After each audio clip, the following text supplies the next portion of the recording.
Շմյանետի կնոջը դեռ նոր է գործը քննվում, առաջին հերթին մենք դիմել ենք ուղղակի խափանման միջոցի փոփոխության համար, առաջին միջնորդության համար կարծում եմ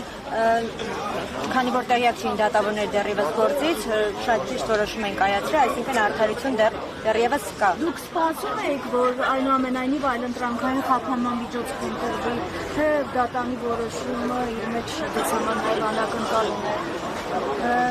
Եթե արդարացիորեն սպասելիքների մասին են խոսքը, այո, մենք ակնկալում ենք, որ պետք է արդարացի որոշում լինի, եւ շատ ուրախ ենք, որ դեռևս վերջնականորեն չի վախճանվել դատական համակարգ, այսինքն այս ամիսներին, ձեր ամուսինը, ձեր երեխաների հայրը ձեր կողքին չի եղել, ինչպես է եղել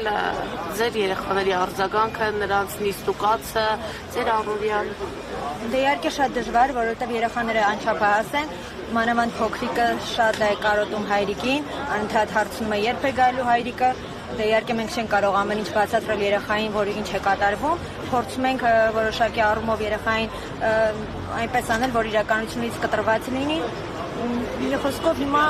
կարծում եմ, որ շատ կուրախանա, որ տեսնի երեխան հայրիկին փոքրը, դե մեծերը ներկա են, ամենից շատ լավ հասկանում։ Պես արձագանքեցին, որ ներկա են, ես տեսա դատականի։ Շատ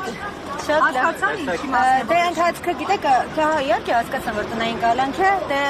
ընդհանուր դատական նիստը որոշ բաներ դե երեխային կարող է չհասկանալ ընթացքը ինչպես ընթացավ, բայց դե որոշումը իհարկե լսեցին ներկային։ Տնային կալանքը եւս խիստ էլի բաժի միջոց է, խափանման միջոց է համարվում։ Ճիշտ է, հիմա ձեր ամուսինը տանը կլինի, երեխաները տանընթաց կարոտը կառնեք, բայց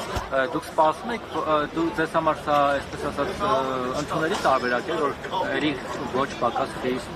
խափանման միջոց ընտրականը, թե ավելի ներկայացնելու։ Ես նոր ասեցի այդ մասով, քանի որ դեռևս նոր դատական նիստերը տեղի ունենալու եւ դատավորները երևի թե տեղյակ չեն գործի ընթացքին, մենք առաջնահերթ խնդրել ենք, որպեսզի խափանման միջոցը փոփոխվի, ակնկալում եմ հետագա դատական նիստերի ժամանակ, որ արդեն լիովին արդարություն կլինի, այսինքն լիովին արդարությունը կվերականգնվի եւ խափանման միջոցը շատ շուտ կփոխվի։ Դատախազը ամեն ինչ անում էր, որ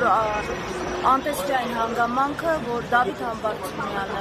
վճռի մասին իմանալից Հայաստանում չի եղել, բայց ինքնական վերադարձել է, այս մասով ինչ կարող եք ասել։ Դե ես կարծում դատախազները հենց նրա համար են, որպեսզի որպեսզի